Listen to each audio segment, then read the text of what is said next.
சரியா இன்னைக்கு ஹார்திக் பாண்டியாவும் நல்லா போட்டாப்புல, அசரப் சிங்கும் நல்லா போட்டிருக்காப்புல. வருணும் அக்சர் வந்து கொஞ்சம் எக்ஸ்பென்சிவ் ஆயிடுச்சு. ஒரு 8.8 ரன் ரேட்டில் கொடுத்துருந்தாங்க, பரவாயில்ல தான். ஆமாம், ஆளுக்கு ஒரு விக்கெட்டு கிடச்சிது. சிவம் கூட வந்து ஒரு விக்கெட் எடுத்தார். ஆனால் பெர்ஃபார்மன்ஸ் இல்லை. ஓவரில் அவ்வளோ ரன் அடிக்கிறாங்க. திரும்பவும் வந்து நீ ஓவர் போடுன்னா என்ன சொல்கிறது? டக்குன்னு பார்த்தா லாஸ்ட் ஓவரை கொடுத்து வேறு ஆளுக்கு கொடுத்து டக்குன்னு முடிச்சுட்டு கிளம்ப வேண்டியதாம்ல.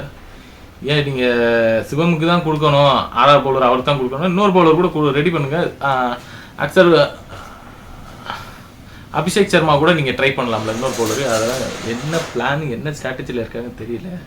செமிஃபைனலுக்குள்ளே சிவமை ரெடி பண்ணலாமான்னு பார்க்குறாங்க. பட் சிவம் வந்து செட்டே ஆக மாட்டேங்குது. சவுத் ஆப்பிரிக்கா கூட 30 ரன் கொடுத்துட்டாப்புல 2 ஓவர் தள்ளவே முடியாது. இல்லைனா மெயின் பவுலர் 5 பவுலரோட போங்க, கடைசியாக பார்த்துக்கலாம். இல்லைனா விக்கெட் விழுந்ததும் ஒரு பவுலர் வரும்போது அந்த நேரத்தில் வேணால் ஒரு சிவம் புஷ் பண்ணுங்க. பட் இருந்தாலும் சிக்குனாருன்னா செதைச்சிருவாங்க. வெஸ்ட் இண்டீஸ்லாம் சிவம் துபாய்லாம் சிக்குனாருன்னா அப்படியே கிழிச்சு செதைச்சிருவாங்க. அந்த மாதிரி தான் இருக்குது அவரோட பவுலிங்கு.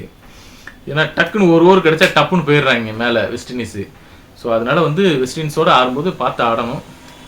அது ஆடிட்டா போதும், கம்ஃபர்டபுளாக செமி உள்ளே போயிடலாம். அதுக்கான ப்ரீ மேட்ச் அனாலிசிஸ் வீடியோவும் நம்ம சேனல்லே வந்துடும் கைஸ். உங்களுக்கு இந்த மேட்ச்சில் யாரோட இன்னிங்ஸ் பெஸ்ட்டாக பிடிச்சிருக்கோ அதை நீங்கள் கமெண்ட் பண்ணுங்கள். என்னை பொறுத்த வரைக்கும் பென்னட் தான் டாப் கியர். பென்னட்டு, அதுக்கப்புறம் திலக்கு, ஹார்திக் பாண்டியா ஒரு நல்ல இன்னிங்ஸை கொடுத்தாங்க. ஏன்னா இந்தியா பொறுத்தவரைக்கும் எல்லாருமே நல்லா தான் ஆடினாங்க. டாப் இன்னிங்ஸ் பென்னட் தான்.